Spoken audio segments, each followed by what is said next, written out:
Good morning and welcome to Burgess Rawson's webinar series, Side by Side. My name's Ingrid Filmer and I'm the Managing Director of Burgess Rawson, Melbourne. Thanks for joining me. Burgess Rawson manage in excess of $8 billion worth of property across Australia, and we're well placed to make commentary on the various impacts of COVID-19 across the industries. So what are we seeing? We're seeing a range of effects across the various industries. For example, supermarkets and home hardware have seen an absolute burst in activity, and that's going to have reverberation effects through onto percentage rent and onto consolidation rent reviews into the future. But before we get started, I'd just like to show you how to ask questions during today's webinar. As you would like to do so, at the end, we'll try and answer as many as we can. You should be seeing something that looks like this on your computer desktop in the upper right-hand corner. So firstly, can I just ask everyone to raise their hand using the button highlighted in red? Okay, perfect. And then to ask a question, you need to type it into the questions pane of the control panel, which you'll see highlighted in red.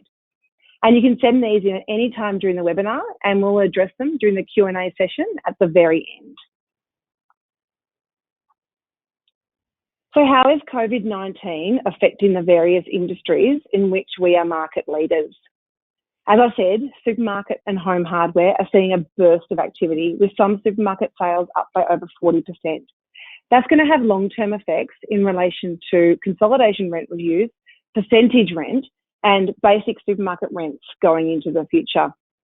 In fast food, we're seeing mixed results. Where the fast food has drive-through, we're seeing an increase in turnover. Whereas, for example, the big four without drive-throughs have had to close many of their stores. So there's varying effects. Same with medical. GPs, for example, have had a burst of activity, whereas chiropractors and dentists and optometrists are all seeing a substantial drop, if not having to close, because telehealth options aren't necessarily there for them. Childcare has been affected severely in the last month. However, that's actually coming back now, with the government putting in direct packages to childcare to assist them and also to bring children back into the childcare environment. In liquor, we're of course seeing a burst of activity, understandably. And in the large format area, we're seeing many of the stores closed. However, they already have online platforms, which allows them to continue to trade. So across each of the industries, we're seeing a great variation of how COVID-19 is affecting people, and there's winners and losers from that. So how is COVID-19 affecting management? We're certainly seeing tenants withholding rent.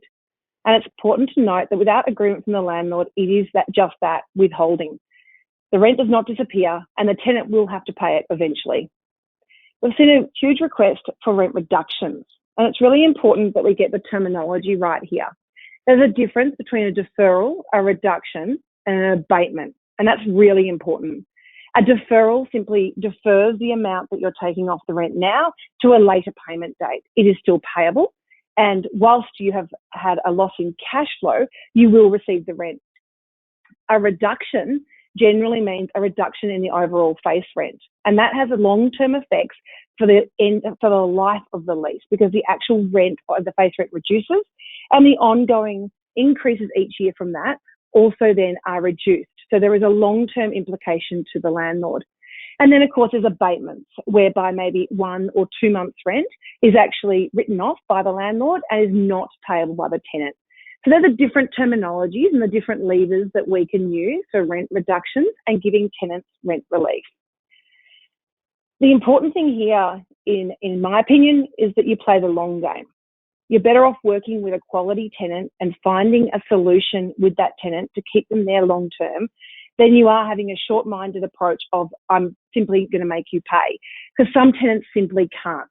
And we need to be coming up with solutions and problem solving around each tenant's individual needs and individual effects by COVID.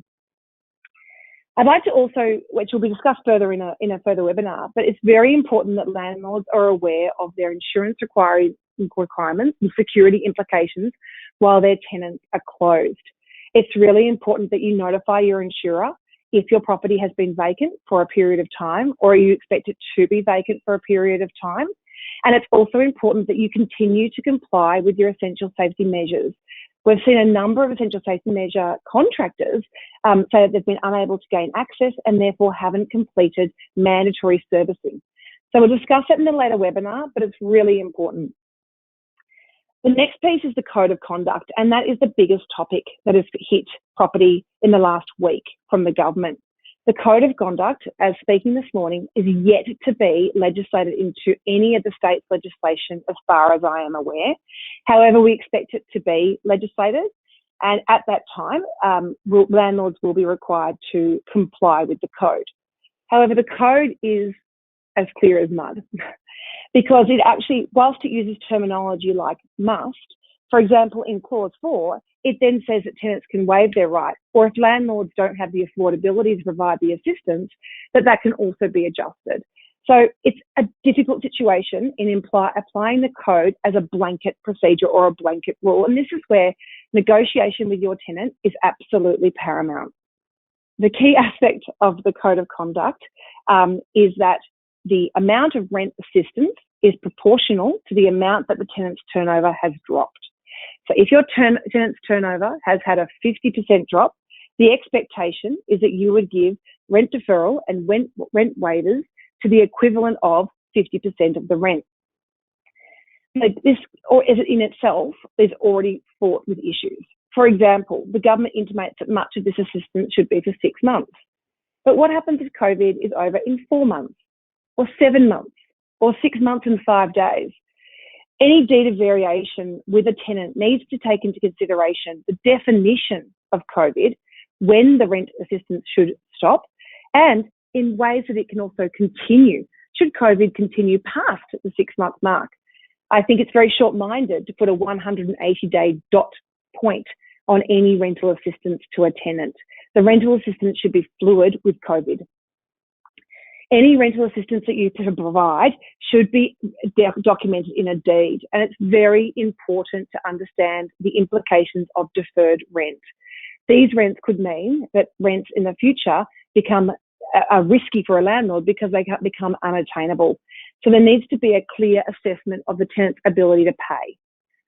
I would also be ensuring that any COVID deferred amounts are required to be paid out in full in the event of a sale of a business. In the way of childcare leases or some of our longer term leases that are 5, 7 and 10 years, if you are deferring large amounts of rent over a 10-year period and that tenant then sells their business, that additional rent will be transferred onto a new tenant who did not benefit from the COVID period. And it also will artificially increase rents.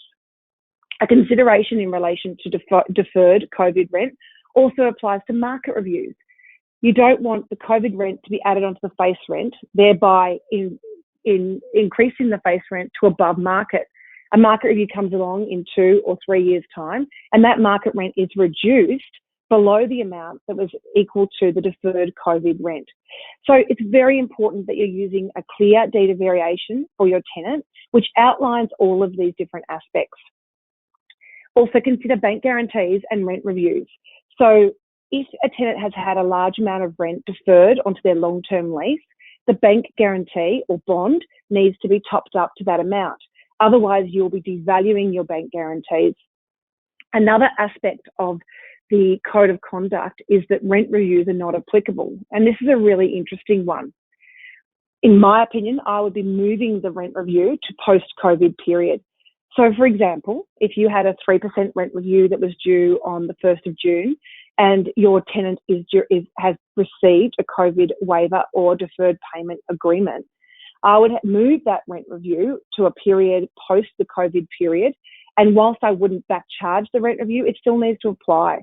Otherwise, the compounding effect of the rent review going through for the remainder of the lease will mean that landlords are severely out of pocket. And the whole point of the code of conduct is that landlords and tenants bear the pain equally. And that's a really key aspect that we need to be applying when we're dealing with our tenants and landlords, is that the pain is meant to be shared equally. So removing a rent review in its entirety, if you're year 1 into a 5-year lease, has an unfair pain to the landlord. So what assistance can landlords access? So there's some real opportunity for landlords here. I mean, first of all, there's the standard stuff that the government has let out in relation to BAS and land tax. But so there's a couple of key things around depreciation. There's an amazing opportunity here for landlords. If you've got tenants, for example, you've had to do roof replacement or major works that would have breached quiet enjoyment, it's an opportunity here to do it while the tenants are closed and to benefit from the new depreciation benefits, which until June 2021, landlords can write off. It will expedite their depreciation up to $150,000. So there's an opportunity here to be fixing your buildings and doing capital works and accessing tax assistance. In relation to speaking to your bank and deferring interest and principal, what I would say to all of my landlords is speak to your bank now. Even if your tenant has paid the rent in April, you don't know what May holds and you don't know what June holds. Speak to your bank now. Talk about deferred payments, deferred principal, deferred interest, and any other aspects that you can access, and access them. If your tenant keeps paying and the world is great, you can always make the payment to the bank. But we are certainly seeing tenants taking very quick action. So, for example, we're seeing rent was due on the 1st and the tenant wrote a letter on the 2nd saying we're not paying it. So it's really important that you don't assume just because April rent was paid that May rent will be paid, or that the tenant hasn't then suffered a later drop in turnover and is going to apply for a rental waiver or rental assistance under the Code of Conduct at a later date, and you haven't prepared the other side of the transaction. There's two sides to the transaction. One is what the tenant pays and one is what you have to pay the bank. And you need to make sure that the bank side of that transaction is ready to go. The banks have been incredibly busy with these requests. So getting it in early is key. Having great relationships with your bank is also key. And also, of course, looking at all of your expenses. Reduce all your expenses. So look at your interest rates and negotiate that with your bank. Look at your security costs, etc., especially during this time where you can do drive-by security rather than, for example, static security. So there's lots of things that landlords can be doing. Land tax is another big one. So there is been some government assistance in relation to land tax. And because we're in Victoria, most of that is not passed on to the tenants. That is a saving for the landlords. So there is some benefits there that you need to consider. So what assistance can the tenants access? So last night, as you'll all be aware, the JobKeeper payment was passed. And this is a game changer for our tenants. This will be, in my opinion, the lifeline that our tenants need.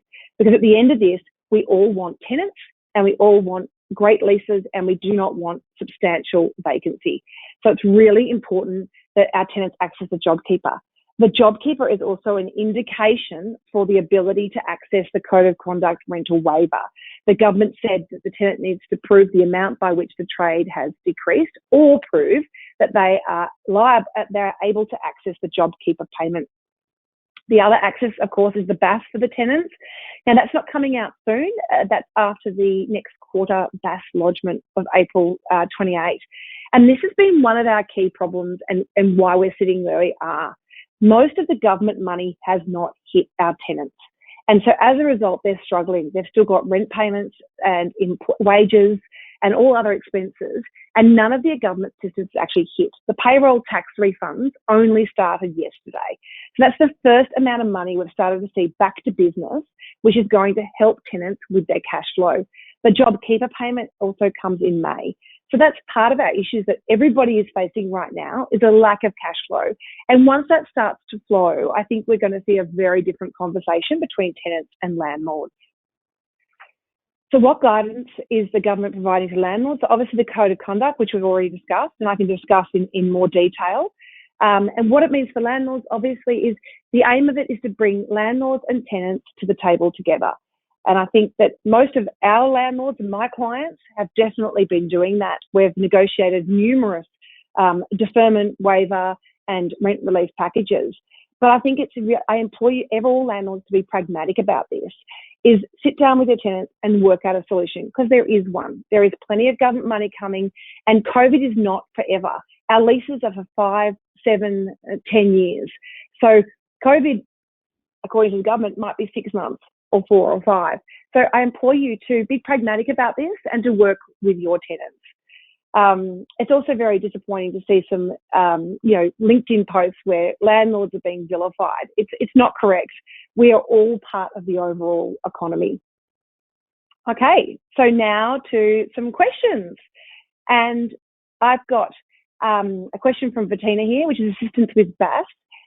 Do you mean to defer the payment? So I'm not an accountant, and I'm certainly not providing financial advice according to the REIV. However, as I understand it, is that up to $25,000 of your March quarter BAS lodged on April 28th can be claimed back from the government. So obviously, if your BAS payment was greater than $25,000, that would be the maximum amount you would be accessible to. But it is some cash coming in, and I'm told that's being paid 14 days post the lodgement of BAS. Now, there is payment plan options with the ATO, and you can contact the ATO in relation to other payments, but that was the BAS payment that I was referring to. Next question. I've had tenants requesting reductions but not providing evidence. Is it a requirement that the tenant must provide evidence? Thanks, Michael. Great question. Yes, it is. The Code of Conduct clearly states the tenant needs to show either evidence or that they have been able to access the JobKeeper payment. So I think what the government's trying to do in relation to that is that they're trying to say, well, if the ATO says that you can access the JobKeeper payment, then you have dropped by 30%. But certainly that is a key part of the Code of Conduct, is that the tenant must show that they have dropped by more than 30%. And also it only applies to tenants whose group trade is under 50 million. So there are a number of the big fuel companies, etc., who would be over that, and they would not be able to access the Code of Conduct. Okay, Jason's asked me, will the insurance cover the rent loss? And if yes, how much? Again, a caveat, I'm not an insurance broker. But as far as I understand, in relation to tenants not paying rent due to COVID, then no. Most insurance for loss of rent either relate to damage and destruction of the premises, or it also, in a residential sense, can relate to a tenant breach in the lease, but that often is then tied to a requirement of the landlord actioning that breach, which during this point in time, under the Code of Conduct, cannot be accessed.